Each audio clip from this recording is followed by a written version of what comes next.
Hi, this is Dino Raquel. I'd like to talk to you about workstation sinks and what makes a great one and what makes a poor choice. One of the first things that you should look at is the material. The vast majority of workstation sinks are stainless steel. However, we do offer brass, bronze, and copper. So let's take a look at stainless steel. Most people think about the gauge of the metal. That is somewhat important, but more importantly is what is the chemical makeup of the stainless steel. There are several types. There's 304, which is by far the most common. You'll see that in about 98% of all of the stainless steel sinks on the market. That would be the lowest grade typically used. And then there's 304L. L stands for low carbon. That helps if the sink is being put together by welding. It helps in the welding areas to keep it from rusting. And then there's 316, which is considered marine grade. That is rarely used because it's very expensive. And then upwards from that is 316L. That is what we use. It's called surgical grade. Typically it's found in medical equipment that has to be soaked in very caustic vats to make sure that all of the bacteria is gone and all of the other materials would not hold up under those circumstances. If you think about why we would use something like that, think about my company. My company's name is my last name, and I want the very best going out there with my last name on it.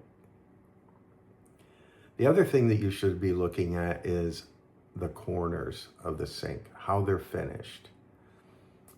If you go on Houzz.com, for example, you'll see several people complaining about how difficult the square corners are, zero radius sinks, for example, that they're difficult to clean. We resolved that many, many years ago. In fact, we had 4 welders from NASA visit us, an executive from Blue Origin, all commenting that they had never seen welding outside the aerospace industry like ours. So how do we handle the cleaning of the inside corners on a zero radius sink? Well, we have what we call MicroWelding, which is TIG welding, and then it's tiny, and then we micro polish it. I'm not going to explain exactly how we do that. I'll do that in person. But what ends up happening is that tiny little corner is the smoothest part of the sink. Therefore, nothing's going to stick to it. The next thing that you should look at is whether or not a grid is recommended or comes with the sink for the bottom to protect it. I believe we're the only company that not only does not request that you get one, we don't even make them or offer them at all. They're not needed. And why would that be? Well, there's 2 reasons. One, we are using 316L stainless, which is slightly more scratch resistant. However, all stainless steel can scratch. I resolved that issue many, many years ago after in the early days before I started this company. I bought a stainless steel sink, and all I did was drag a dinner plate across the bottom of my brand new sink, and it scratched it, and it literally made me sick to my stomach. I paid a lot of money for that sink. So I didn't want to put anyone through that.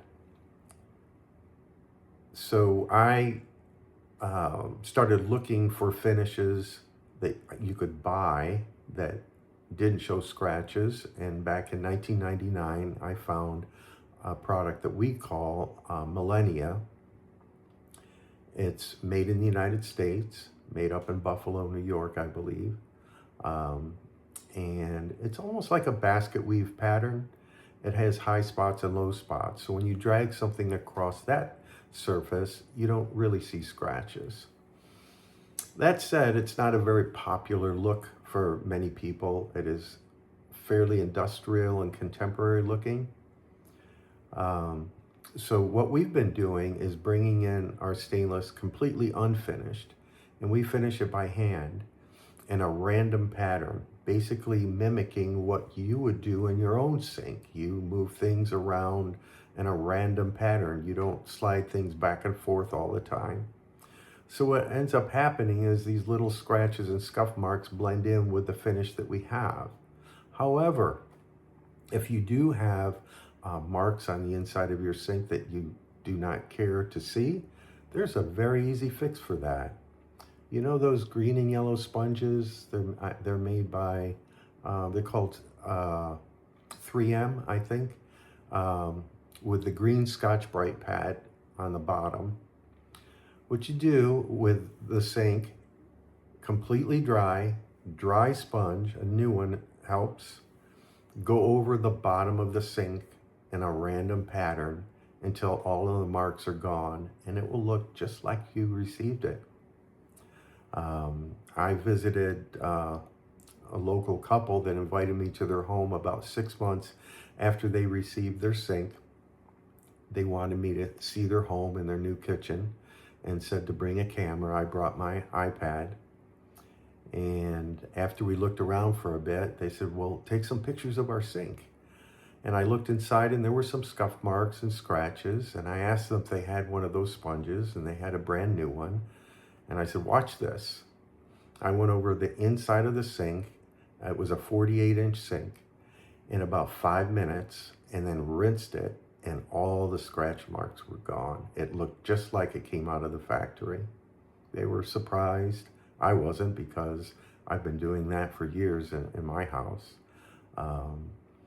So that's a biggie. The other thing is, when you have a workstation sink, where do the accessories go? Let's take the cutting board, for example. If the cutting board rests on the countertop, you can't run water on it. You can't cut anything juicy on it. It's going to run off onto the counter and perhaps on your feet.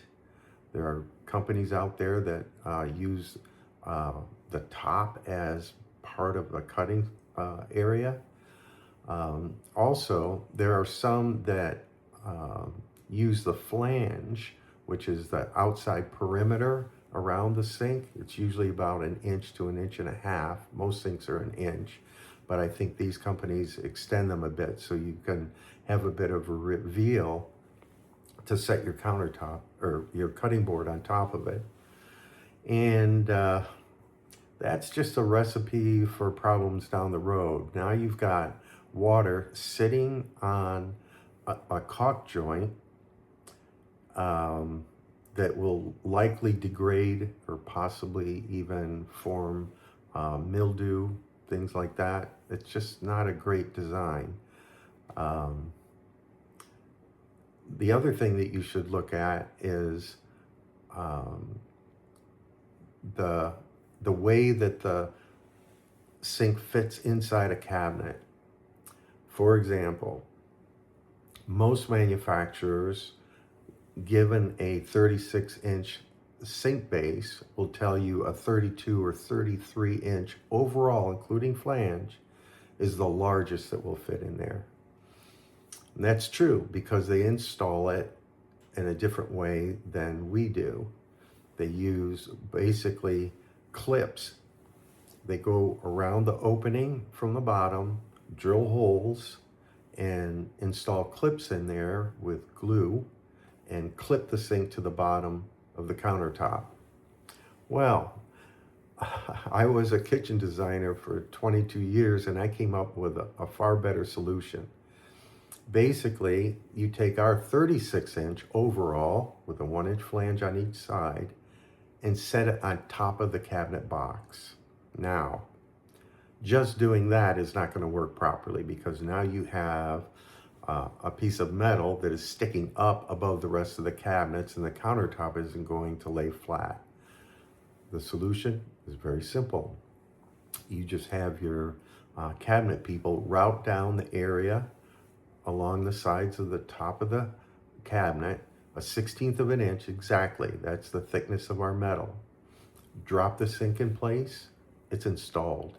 Now you call your countertop people to template with it already installed, and they have very little work to do. They don't have to lug a sink to their shop, attach it, and bring it back attached, which is commonly done. So in my opinion, they should be telling you that our process is less expensive, but I don't think I've heard anyone doing that. But it is a lot less work. The other thing that we do is we offset our drain to the right rear corner if you're right-handed, left rear corner if you're left-handed. Why do I do that? Well, I know, let's just say if you're right-handed, you pick up a dish with your left hand and scrape with your right. Well, if you follow the motion of your right hand, it's going to lead you to the right side. Why do we put it in the back? It gives you more space in the bowl for setting things down. The drain's out of the way. What that also does is allow you on the left side of 36-inch sinks and larger to have a full-size double rollout trash system under your sink. Think about this. The typical setup is dishwasher on one side, trash pull-out on the other. But if you're doing all of your food preparation at the sink, where are you going to get the tools that you need? This frees up that one side that isn't a dishwasher to store all the tools that you need. Half sheet pans fit on our sinks, they should go next to the sink. Knives and all the things that you use for food preparation. Everyone prepares differently, but you know what you need. And it needs to be right adjacent to the sink. So for now, that's it. I'm going to follow up with more information about sinks and what you need to know in a later video. So please subscribe and like our videos. That really helps us get around to other people that need to hear this. We don't advertise. We don't have an advertising budget. So this is just going to be launched and hopefully do some traveling. Thank you so much. I hope you have a wonderful day.